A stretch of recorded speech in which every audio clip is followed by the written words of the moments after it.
ನೋಡಿ, ವರ್ಷಕ್ಕೊಮ್ಮೆ ಮಾತ್ರ ದರ್ಶನ ಕೊಡೋದು ನಮ್ಮ ಹಾಸನಾಂಬೆ. ಆಕೆಯ ದರ್ಶನವನ್ನು ಪಡ್ಕೊಳ್ಳೋದಕ್ಕೆ ಅಸಂಖ್ಯಾತ ಭಕ್ತಾದಿಗಳು, ಕೋಟ್ಯಾಂತರ ಭಕ್ತಾದಿಗಳು ಕಾಯ್ತಾ ಇರ್ತಾರೆ. ಯಾಕಂದರೆ ಪ್ರತಿನಿತ್ಯ ಆಕೆಯ ದರ್ಶನ ಸಿಗಲ್ಲ.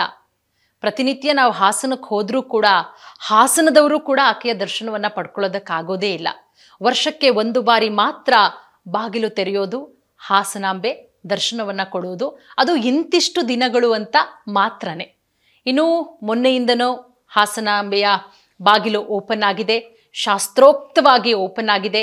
ಈ ಬಾರಿ ಒಂದು ಅದ್ಭುತವಾದಂತಹ ವ್ಯವಸ್ಥೆ ಕೂಡ ಮಾಡಿದ್ದಾರೆ. ಯಾಕಂದರೆ ಕಳೆದ ಬಾರಿ ಒಂದಷ್ಟು ಲೋಪದೋಷಗಳಾಗಿತ್ತು, ಒಂದಷ್ಟು ಬೇಕಾಬಿಟ್ಟಿ ಟಿಕೆಟ್ಗಳನ್ನು ಹಂಚಿದ್ರು. VVIP ಟಿಕೆಟ್ಗಳು, VIP ಟಿಕೆಟ್ಗಳು ಅಂತ ಹೇಳಿ ಅಲ್ಲಿ ನೂಕು ನುಗ್ಗಲು.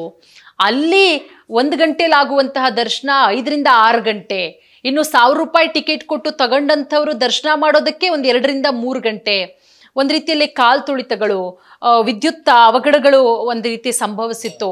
ಈ ರೀತಿಯ ಒಂದಷ್ಟು ಅವಘಡಗಳಾಗಿತ್ತು ಕಳೆದ ಬಾರಿ. ಸೊ ಹಾಗಾಗಿ ಈ ಬಾರಿ ಸರ್ಕಾರದ ವತಿಯಿಂದ ಒಂದು ಅದ್ಭುತವಾದಂತಹ ಯಾವುದೇ ರೀತಿಯ ತೊಂದರೆ ಆಗಬಾರ್ದು ಅನ್ನೋ ನಿಟ್ಟಿನಲ್ಲಿ ಒಳ್ಳೆಯ ವ್ಯವಸ್ಥೆ ಮಾಡಿದ್ದಾರೆ. ಜನ ಕೂಡ ಬೇಗ ದರ್ಶನ ಮುಗಿಸ್ಕೊಂಡು ಹೋಗ್ತಾ ಇದ್ದಾರೆ. ಯಾಕಂದರೆ ಹಾಸನಾಂಬೆ ವರ್ಷಕ್ಕೊಮ್ಮೆ ಅಷ್ಟೇ ದರ್ಶನ ಭಾಗ್ಯ ಕೊಡೋದ್ರಿಂದ ಬೇರೆ ಬೇರೆ ಊರುಗಳಿಂದ, ಬೇರೆ ಬೇರೆ ಜಿಲ್ಲೆಗಳಿಂದ ದಿನನಿತ್ಯ ಲಕ್ಷಾಂತರ ಭಕ್ತರು ಹರಿದು ಬರ್ತಾರೆ. ಅವರಿಗೆ ಜಿಲ್ಲಾಡಳಿತ ಸಕಲ ರೀತಿಯಲ್ಲೂ ಕೂಡ ವ್ಯವಸ್ಥೆ ಮಾಡಿದೆ.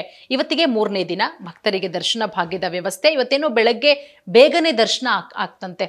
ಖಾಲಿ ಇದೆ ಲೈನು, ಬೇಗ ಬೇಗ ಬನ್ನಿ ಅಂತ ಹೇಳಿ ಅಲ್ಲಿಯ ರಿಪೋರ್ಟರ್ಗಳು ಕೂಡ ನಮಗೆ ಮಾಹಿತಿಯನ್ನು ಕೊಡ್ತಾ ಇದ್ರು. ನೋಡಿ, ವರ್ಷಕ್ಕೊಮ್ಮೆ ಮಾತ್ರ ದರ್ಶನ ಕರುಣಿಸೋದು. 2ನೇ ದಿನ, ನಿನ್ನೆ 2ನೇ ದಿನ, ಇವತ್ತಿಗೆ 3ನೇ ದಿನ.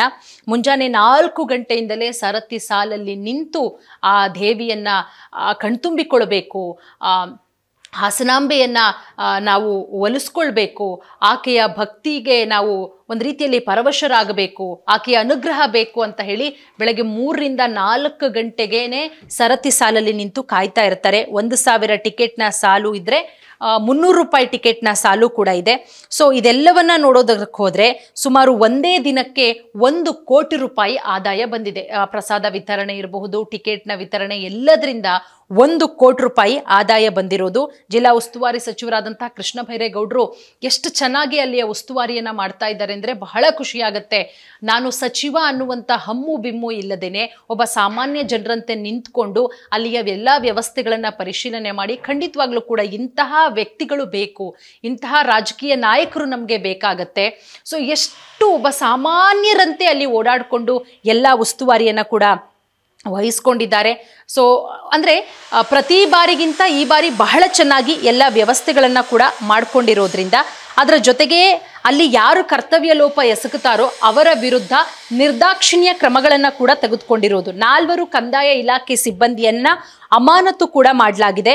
ಅಂದರೆ ಯಾಕೆ ಅಂತ ಹೇಳಿದ್ರೆ, ದರ್ಶನದ ವೇಳೆ ಈ 4 ಕರ್ತವ್ಯ ಲೋಪವನ್ನು ಎಸಗಿದ್ರು ಅಂತ ಹೇಳಿ RI ಗೋವಿಂದರಾಜು ಹಾಗೆ ಯೋಗಾನಂದು, VA ಸಂತೋಷ್ ಅಂಬಿಗರ ಹಾಗೆ ಶಿರಾಜ್ ಮಹಿಮಾ ಪಟೇಲ್ ಅಮಾನತಾದಂತಹ ಕಂದಾಯ ಇಲಾಖೆ ಸಿಬ್ಬಂದಿಗಳು ಗೋಲ್ಡ್ ಕಾರ್ಡ್ ಕೌಂಟರ್ನಲ್ಲಿ ಕಾರ್ಡ್ ಸ್ಕ್ಯಾನ್ ಮಾಡದೆ ಭಕ್ತರನ್ನ ದೇವಾಲಯದ ಒಳಗಡೆ ಬಿಟ್ರು ಅನ್ನುವಂತಹ ಆರೋಪದಲ್ಲಿ 4ರನ್ನ ಈಗ ಆಲ್ರೆಡಿ ಅಮಾನತನ್ನ ಮಾಡಲಾಗಿದೆ.